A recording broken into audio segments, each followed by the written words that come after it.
Hello दोस्तों, मैं भंवर सिंह और आप सभी का मेरे सुर तरंग चैनल पर स्वागत है। दोस्तों, राजस्थान के गौरव गीत में बहुत सुंदर पंक्तियां आती है। आ तो सुरगा ने शरमावे, ई पर देव रमण ने आवे, ईरो जस नर नारी गावे धरती दोहरारी। जी हाँ दोस्तों, इस दोहरा वाली धरती की बात ही निराली है। यहाँ पर जितने सूरवीर पराक्रमी योद्धा हुए हैं, इतने यहाँ पर महात्मा हुए हैं, सिद्ध पुरुष हुए हैं, जिनको हम लोक देवता के रूप में पूजते हैं। भले वो रामदेव जी हो, पाबू जी हो, तेजा जी हो, हड़ुआ जी हो अथवा मामा जी हो। उन्हीं में से एक और हमारे यहाँ पर बहुत बड़े महात्मा हुए लोक देवता के रूप में, जिनको पूजा जाता है, जिनके वहां पर जहरीले जीव के काटने पर, धागा बांधने पर, उनके नाम का धागा बांधने पर अथवा उनके नाम की विभूति लगाने पर ठीक हो जाते हैं, जहां पर असंख्य लोग दर्शन करने के लिए आते हैं। दोस्तों, वहां पर एक विशाल मेला बढ़ता है, जो भाद्र माह के शुक्ल पक्ष में छष्टमी के दिन मेला लगता है, जहां पर मध्य प्रदेश, राजस्थान, पंजाब अथवा हरियाणा से दूर दूर से लोग दर्शन करने के लिए आते हैं। तो दोस्तों, आइए मैं आज आपको उसी लोक देवता के बारे में बताने जा रहा हूं, जिनका नाम है बबूता सिद्ध। जी हाँ दोस्तों, बबूता सिद्ध, जिनका नाम पूरे भारतवर्ष में बहुत प्रसिद्ध है, जिनका बहुत बड़ा धाम है। वहां पर लोग दर्शन करने के लिए आते हैं और हमारे पश्चिमी राजस्थान के जाने माने लोक देवताओं में से एक है। तो दोस्तों, आइए उनका पूरा इतिहास और रोचक जानकारी, पहली बार मैं आपको संपूर्ण जानकारी उपलब्ध करवा रहा हूं, तो आप जुड़े रहें और पूरा इतिहास जाने बबूता सिद्ध के बारे में। दोस्तों, पश्चिमी राजस्थान का बीकानेर जिला, वहां की कोलायत तहसील, जहां कपिल मुनि की तपोभूमि। दोस्तों, इसी कोलायत तहसील के अंदर एक छोटी सी ढाणी, सोलंकियों की ढाणी, जो चारणवाड़ा गांव के पास में स्थित है।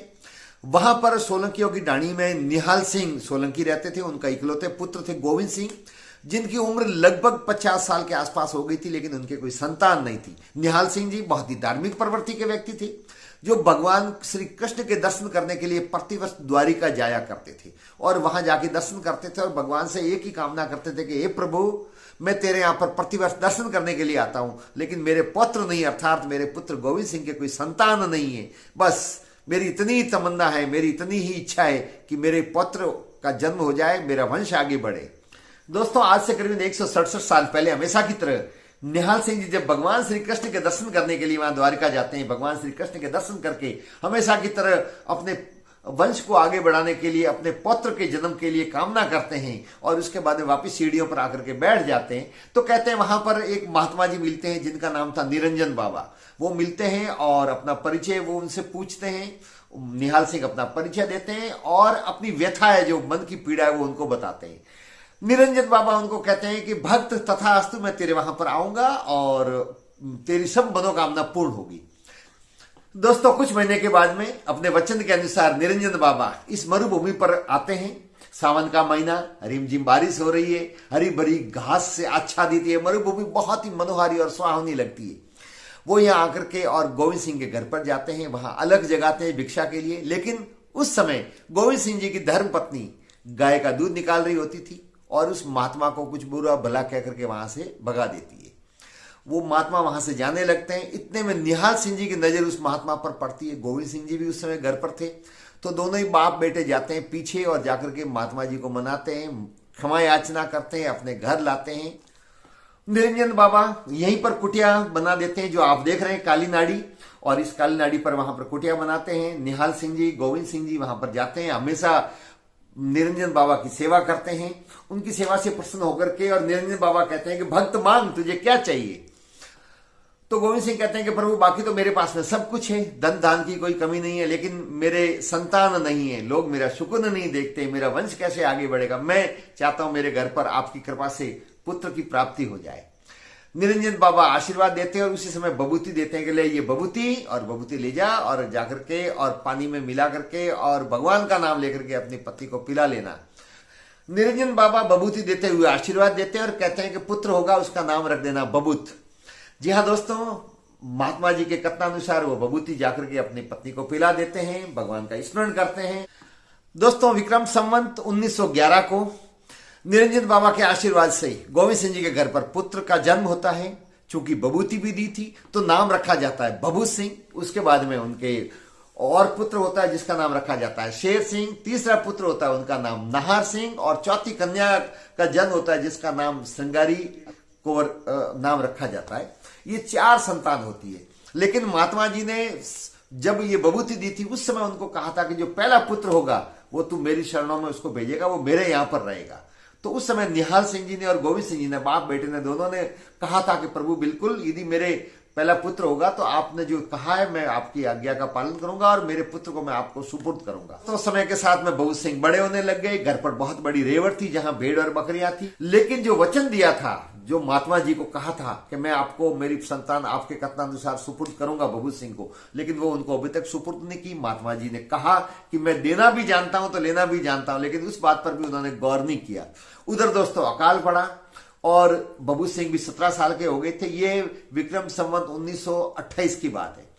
तो उनके पास में ही गांव है चारणवाड़ा, वहां पर उनका ननियाल था। अकाल पड़ा तो वो भेड़ बकरियों को लेकर के चारणवाड़ा गए और वहां जाकर के शेर सिंह भी उनके साथ में थे, बकरियां चराते थे। इसका मौसम आया, बरसात हुई, ये जो काली नाड़ी है ये पानी से लबालब भर गई चारों और घास उग गई, चरने के लिए खूब था।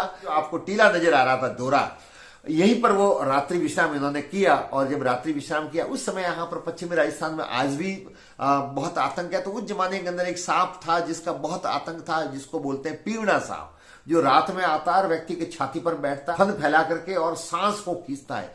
वो सांस को खींचता है और साथ में जहर छोड़ता है और उसके कारण से व्यक्ति की मृत्यु हो जाती है, जिसका खौफ बहुत रहा है पश्चिमी राजस्थान में और आज भी है। उसके कारण से बबूत सिद्ध का देहावसान हो जाता है। घर पर सूचना मिलती है, कोहराम मच जाता है, माँ बाप आते हैं, रोते हैं, विलाप करते हैं। उसी समय आकाशवाणी होती है कि विलाप करने की जरूरत है नहीं, अब यहीं पर उनको समाधि दी जाए। और फिर निरंजन बाबा की आकाशवाणी होती है कि ये बहुत सिद्ध पुरुष है, यहाँ पर लोग जो भी आएंगे, जो भी जहरीले जीव का काटा हुआ व्यक्ति आएगा वो ठीक हो जाएगा, ये सिद्ध पुरुष होगा, आगे जाकर इसको पूजा जाएगा। दोस्तों ये जो आप देख रहे हैं समाधि, ये अंडरग्राउंड समाधि अंदर की तरफ है। इसी स्थान पर बबूत सिद्ध का अंतिम संस्कार किया जाता है। समाधि नहीं दी जाती, क्योंकि समाधि का रिवाज नहीं होने के कारण से माँ बाप नहीं देते, इसलिए उनका अंतिम संस्कार करते हैं। बाद में ये स्मारक यहाँ समाधि के रूप में बनाया गया है। जो आप देख रहे हैं ये समाधि है, इसी स्थान पर बबूत सिद्ध का अंतिम संस्कार किया जाता है।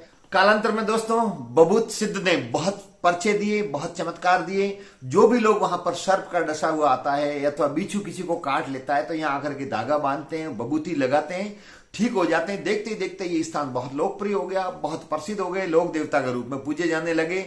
इन्हीं के कुल में उनके तीसरी पीढ़ी में जाकर के नकद बता का जन्म हुआ, जिसके बारे में अगले वीडियो में आपको बताऊंगा। काली नाड़ी जो आप देख रहे हैं यहीं पर इनका ये निज धाम है, जहां दूर दूर से लोग दर्शन करने के लिए आते हैं। भक्तों की बहुत भीड़ लगती है, बहुत सारी कथाओं, बहुत सारी लोकगीत उनके गाए गए, भजन गाए गए, कथाएं गाई गई है और बहुत सारे इनके कवियों ने इनके बारे में छंद और दोहे लिखे हैं। साचो देव बबूत सिद्ध राखे सबरी लाज, जहरीला जीव डचे प्राण बचावे आप, प्राण बचावे आप पल में पीड़ा हरे, शरणे आवे भक्त जन श्रद्धा सु शीश धरे, मांस मदिरा सु परहेज करो, राखो निज नियम, बबूत सबको भलो करसी, सिद्ध होसी सब काज। दोस्तों आपको YouTube पर, Facebook पर बहुत सारी इनकी कथाएं मिल जाएगी, जिसके अंदर बहुत सारी काल्पनिक बातें भी जोड़ी हुई है।